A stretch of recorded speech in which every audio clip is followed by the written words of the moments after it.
You're listening to Clearview Today with Dr. Shah, the daily show that engages mind and heart for the gospel of Jesus Christ. I'm Ryan Hill. I'm John Galantis. You can find us online at clearviewtodayshow.com. Or if you have any questions for Dr. Shah or suggestions for new topics, send us a text to 252-582-5028. Or you can email us at contact@clearviewtodayshow.com. That's right. You can help us keep the conversation going by supporting the show. You can share it online with your friends and your family. Leave us a good 5-star review on iTunes or Spotify, anywhere you get your podcasted content from. Link is in the description below. We're here in the studio with Dr. Shah, who's a PhD in New Testament textual criticism. Dr. Shah, welcome to the show. Welcome. Good to be here. Happy Thursday. First day back post NRB. I was going to say first show back in the studio. In the studio itself. I missed it. I did too. I really did. It's been a busy season, as some of you know who are listening to us or watching us. It's been a busy season with NRB, and then right after NRB, teaching at Liberty University, just a class on hermeneutics, studying Romans, and then so many other projects that are happening back to back. Right. And so it's been busy, but this is our priority. That's right. Yes. Amen. Clearview Today is very, very important to us because this is where we talk to all of you. This is where we have, a family conversation. That's right. Like where things are right now. Lots of great news coming about Clearview today, yes. I should say. We'll probably get into that. We can't talk about it now, right? We'll probably wait. Probably wait. All right, let's probably wait. Not much longer, though. Stay tuned. But I'm with Dr. Shah. We are glad to be back. Yes. Oh, yes, we are. Our verse of the day today is coming to us from Proverbs chapter 3, verse 6. In all your ways acknowledge him, and he shall direct your paths. Dr. Shah, I have no problem, acknowledging God when it comes to my church life, right? When I'm sitting in the church building, of course you want to acknowledge God. But then what about my private life, right? My thoughts, my eating habits, my workout, my discipline or my lack of my discipline, my thought life. Like in all, it says in all your ways acknowledge him. And I think if we're honest with ourselves, we don't acknowledge God in all our ways. Yeah, unfortunately we don't. We have, in a Sunday morning we may acknowledge him while we're sitting in the church. But then when we go about our lives, we don't make him our chief consultant. Right. We just kind of keep him on the side, somebody we don't necessarily need in our lives unless we need him. But yeah, he is not that important. We don't acknowledge him. Right. And I think it's telling because it's that the way it follows it up, he will direct your paths. We're always looking for the way that we should go, and we're always looking. And I think NRB even kind of tricks you into thinking like, all right, should I take this path or take this path or take this path? And maybe I'll talk to this person and I'll come over here. And I think even in life we tend to do that. But I think what set this NRB apart from last year's was that, number one, you were there. And so it was a lot easier for me when of course, Jesus Christ is our anchor, but at the same time, you're sort of our anchor of this show. And so it was much easier to kind of go out and find those paths when your anchor is there. And I think each time that we talked to someone, we could feel that God was putting the right people in our conversation. All those conversations we had, I would say none of them were planned. Yeah, honestly. The people that we planned to talk to either didn't have time for us or it just didn't work out. Yeah, but the ones we ended up talking to were opportunities that we would have had to hire an agent. That's right. To talk to them. Oh, yes, 100%. And even then, it would have been like maybe 3 months out that you'll get to talk to them. And here, God just kept connecting us with people who were people we had prayed for to help us grow the vision here at Clearview Today. That's right. And so I thought that was quite amazing. Great point. Every step of the way. Looking at it, there's no doubt that God is the one who orchestrated it. There's no doubt that he was the one who lined those opportunities up. And that proves that proverb true over and over again. If you trust acknowledge God, him. If you acknowledge him, he's going to direct your paths. Amen. Guys, don't go anywhere. We're going to take a quick break and be right back with more Clearview Today.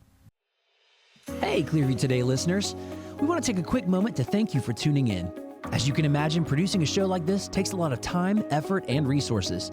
And we're grateful for the Truth Network for giving us a platform to syndicate our show. But the vast majority of our support comes from listeners just like you.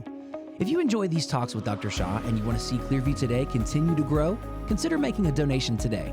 because your contributions help us deliver fun, relevant, and biblical content right to your phone every single day. That's right. Every single donation, big or small, goes directly to the production of this show. It helps us keep the lights on in the studio. It helps keep the mics hot and running. So if these conversations are making a difference in your day, or if you just want to help us keep the gospel of Jesus Christ in the airwaves, we would appreciate your support. You can give by visiting our website. That's clearviewtodayshow.com, and just click on that button that says Give Today. And remember, your support truly makes a difference in our show. Thank you for being part of this community. Now let's get back to the show. Welcome back to Clearview Today with Dr. Abadan Shah, the daily show that engages mind and heart for the gospel of Jesus Christ. You can visit us online at clearviewtodayshow.com, or if you have any questions or suggestions for new topics, send us a text to 252-582-5028. Dr. Shah, just yesterday, President Trump addressed both chambers of Congress for the first time since he took office. In Right, the office. in the second term. Right, this is the second term. For the first time since he took office in January, he actually addressed both chambers of Congress, and he said this, and I thought this was a great quote. He said, 6 weeks ago, I stood beneath the dome of this Capitol and proclaimed the dawn of the golden age of America. From that moment on, it's been nothing but swift and unrelenting action to usher in the greatest and most successful era in the history of our country. We have accomplished more in 43 days than most administrations accomplished in 4 or 8 years, and we're just getting started. And you know what? I think he might be right. I think he might be right. I think he might be right. Yeah. It was a great speech. I'm just going to come out and say I thought it was a great speech. I thought that it was very interesting, some of the reactions that he got. Yeah, it was a great speech, and it's one that I don't care whether you're Republican, Democrat, Independent, Libertarian, whoever you are, you should be able to say, okay, so this means you're going to work for the American people. You're going to help the betterment of our culture, our That's society. Right. That's right. So we will support you. Now, of course, as the opposition party, they can always, say, okay, we're not supporting that, or we're going to fight you on that bill. We're not 100% behind this one. We're going to see there needs to be some negotiation here before we go 100%. But to sit there from first words of that speech and with those silly little little signs. Yeah, they look like little fans. They look like church It's fans. like a little auction sign. Just Yeah, so one of them, I think they said save Medicaid, and then the other side just says false. So if he said something that they perceived as a lie, they could just hold it up and people be like, oh, he just lied. Yeah. Can I talk to our congressional leaders? That made y'all look very cheap. Yeah, Yes. the whole thing looked childish. Lowered the dignity of that building, of that hall, by doing that. Yeah. Yes. Okay? A few years ago, when Obama was giving his speech, and one of our senators said something from the balcony, that's not correct, that's not right. Even though I agreed with that person, I was like, respect the dignity of the office. That's right. Exactly. That's right. Exactly. It's a respect thing, and you prove yourself classless when you engage in behavior like this. And it's not the form of social protest that you think it is. No. It's the thing is, it's childish. It's childish, and it looks almost hilarious. If it weren't so much at stake, like the future of our nation, it would look hilarious. These grown men, like older than you, Dr. Shah, like 60s, 70s, holding up little signs that say false and raising it when they hear something they disagree with. That's not right. Extremely childish. In fact, I believe Mike Johnson needs to just tell them, hey, listen, to maintain the decorum of this building, of this edifice, those are not allowed. Yes, right. I 100% okay, agree. We didn't say anything.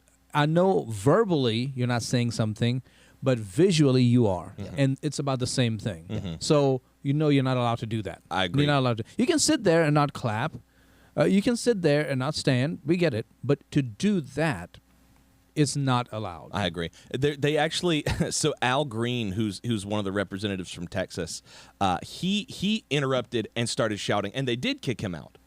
Yeah, that was so low class. They kicked him out, and I was like, necessary. I thought it was appropriate that they kicked him out. Right. Because he said that we have to maintain the decorum of. But I'm with you. I feel like the signs also lowered the decorum of what it is that they're doing. Like all of this open dissent while the president is speaking. No, I just haven't seen that in the past, and I think if it were anyone other than Trump, they would never allow it. This isn't news, but it's just. It's saddening to see people who are so, and he's not your candidate. He's not the one you voted for. Fine. Yeah. But you're so anti-Trump, you're so anti the president that you can't even celebrate the good that's happening in our country. Yes. Objectively, good things are happening, and you can't acknowledge That's that because right. you're so focused on how much you hate this man. Do you feel like, Dr. Shah, that the policies are really a mask? Because this whole thing, I don't think that Al Green was so into Medicaid. Like that was the whole thing. Like Trump was claiming there was going to be a mandate and this proposed cut. Budget cut to Medicaid, and he was so offended, so outraged that he just could not contain himself from standing up and screaming, "No mandate, no mandate." But I think Ryan just kind of hit the nail on the head. This has nothing to do with these policies. I think this is anti-Trump. Yeah, I think you're 100% right. I think, they did not, not each of those senators were at home making those signs for themselves. They were given those signs by somebody. That's a great point. They're all exactly the same. Yep. They look the same color, same height, same stem. So these signs were handed to them. Yeah. Okay. Now that should tell you that whole theatrics was created and crafted by somebody. Now, I'm not saying for a moment that these people are not guilty, because for them to hold those signs up and do what they did is wrong. But somebody said, "Hey, so here's what we want y'all to do." Now, these are senators. My goodness. Yeah. Yeah. This isn't like the these high are school Congress yearbook people. Right. committee. Right. These are not like your high school running for the Class local president, class yeah. president. No, these are very, very important, powerful people with law degrees, with years of experience, and have worked on Capitol Hill, have worked in their state senate. I mean, these are very accomplished people. Taking orders from whoever that was, who said, "Here's a fan for you. Here's a sign for you. Now, here's what we want y'all to do." Moment he does that, moment he says anything, hold that sign up. Okay. We'll play the part. Some of these people have Unbelievable. gone to University of Chicago Law School. Some have gone to Harvard Law School, Yale Law. And you're taking a sign from somebody? Yeah, some little paper sign and holding it up in the House of Congress. And it's not some little paper sign. It's some paper sign designed by somebody and then passed out to all these people. Right. Yeah. Right. Have we seen any like this sort of behavior before? Maybe not with the signs necessarily, but like this level of childishness. Yeah, shouting at the president, at times this has happened. It's just not right. Yeah, well, that Not was in the middle of the speech. Yeah. I'm glad that you brought up the whole thing with Obama, and people have done it to George Bush, and I'm sure people have done it to other presidents. But when it happens, it was almost laughed off like, what an idiot. What a moron. The president's doing his best.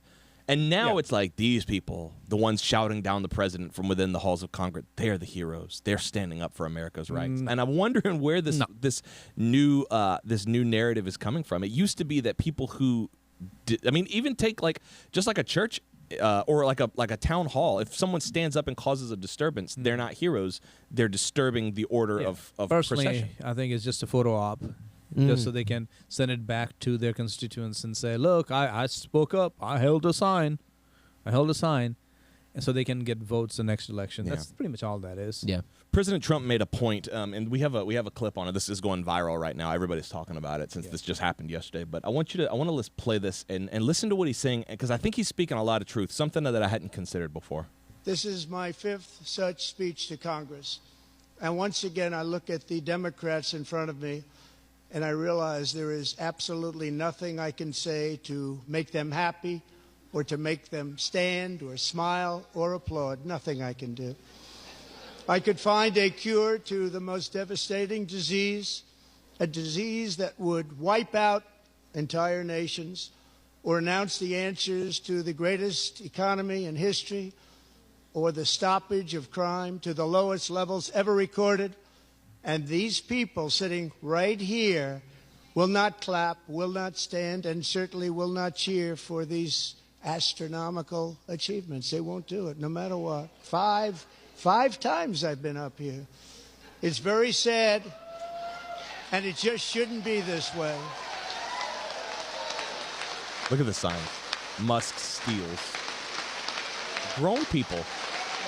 There's more than one sign there, which Oh, yeah. means like the same Medicaid sign, same. Musk steal signs, same. Falls, of course, most of them have falls behind there. It's like, come on, man. Who gave you the sign? And do you not have enough dignity in your own self and Right. self-worth to say, hey, look, I can make my own voice heard. I don't Right. need you to give me a sign that I need to hold up. So this is pretty cheap. It Right. does not reflect much brain power there. No, Yeah. not at all. None. Yeah, get my picture. Get my picture. Send it back to my people back home. Oh, yep. Did you get it? Medicaid. Somebody says, like, I didn't get the picture.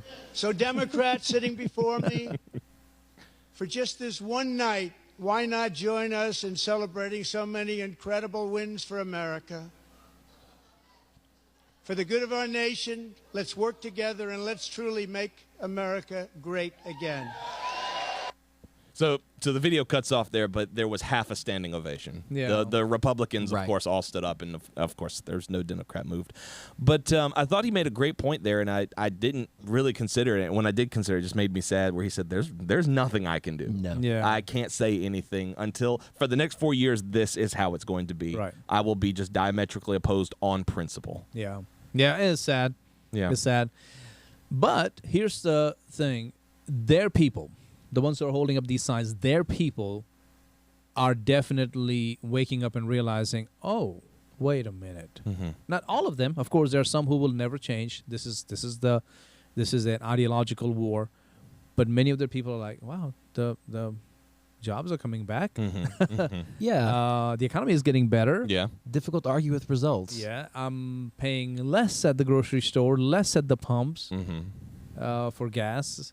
So, war. We're not like launching into World War III. Right. Mhm. We're not just throwing our troops out there in harm's way, left and right. Maybe. Mm-hmm. Maybe there's something to this here. Maybe. But I better not say it. Yeah. Speaking of war, a lot of people were writing into the show asking us why we weren't talking about the whole thing with Prime Minister Zelensky and President Trump. And the answer is because we were getting back from NRB. Yeah, There was we were no not time. here. We were Yeah. not here, and that's made it difficult. But no, we'll be glad to talk about it. It's sad. It's sad. Zelensky should have been briefed properly. Yeah, on how you approach the office of the Yeah, president. he knows better.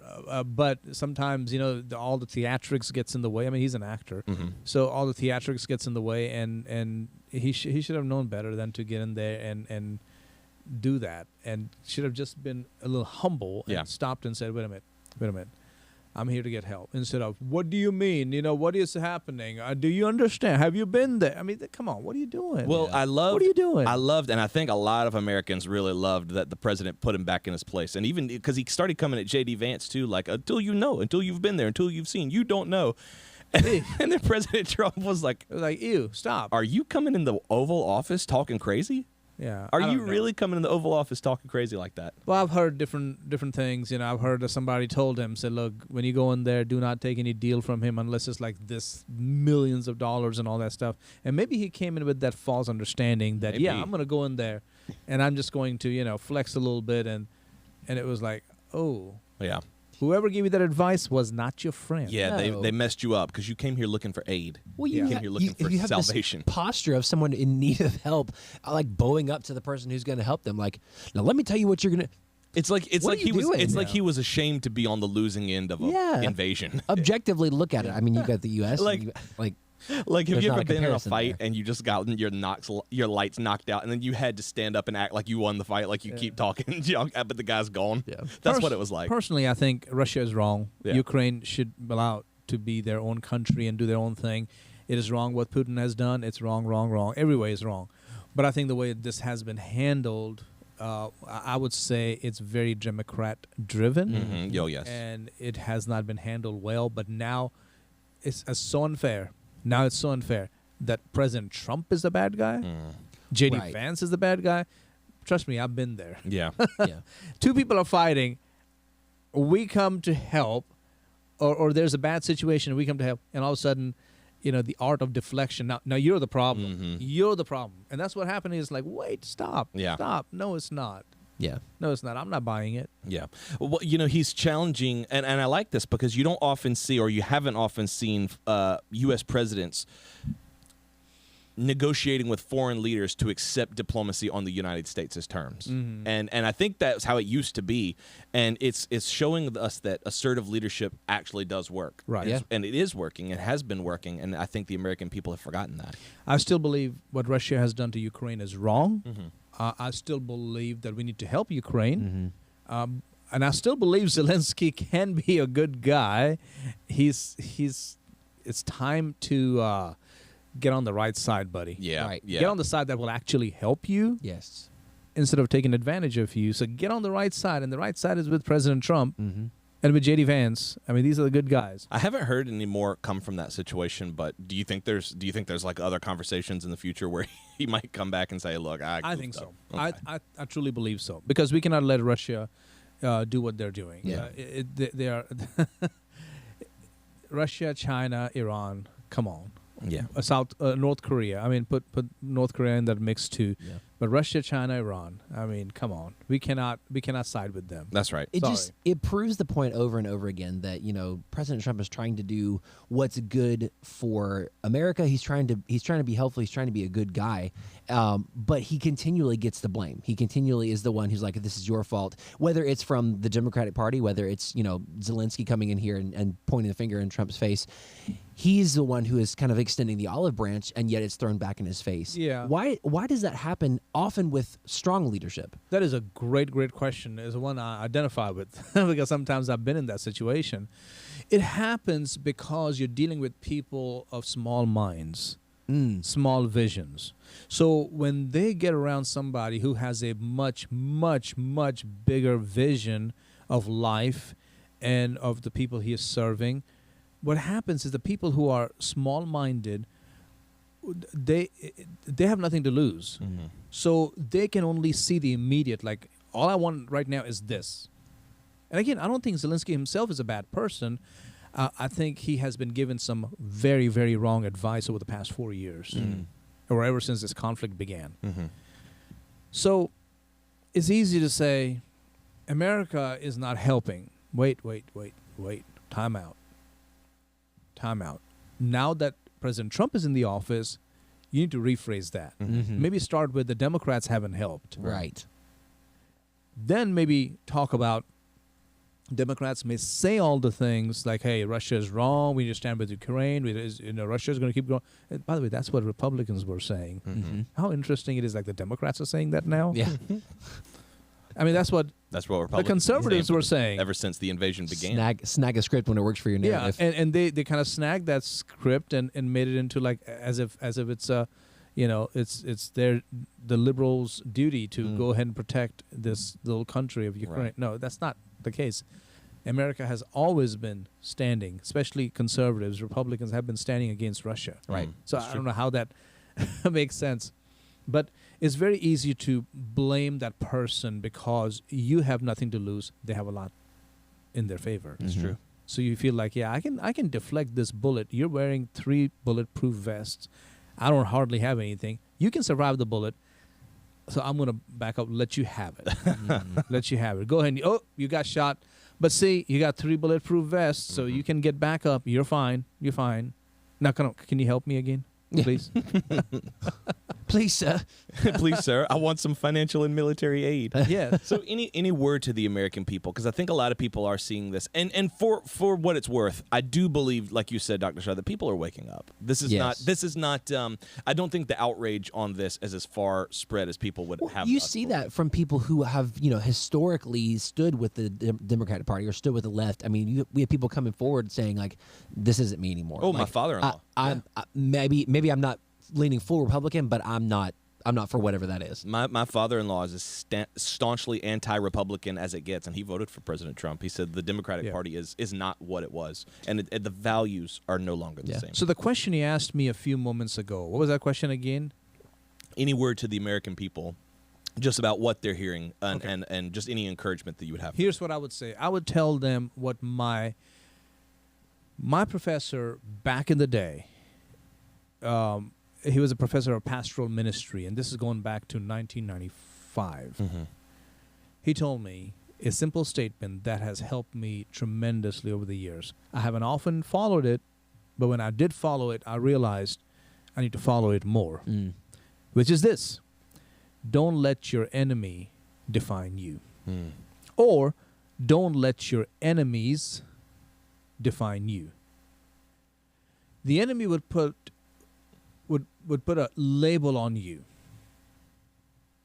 And instead of immediately peeling that label off and throwing it back at them, or saying, no, that's not me. What many times we end up doing is like, that's right, and let me tell you why. So we accept the label and then try to justify it, even though the label doesn't have to apply to anything. That doesn't happen. That's a great point. So if somebody says, you know what, you are a jerk. Why are you a jerk? Why are you a jerk?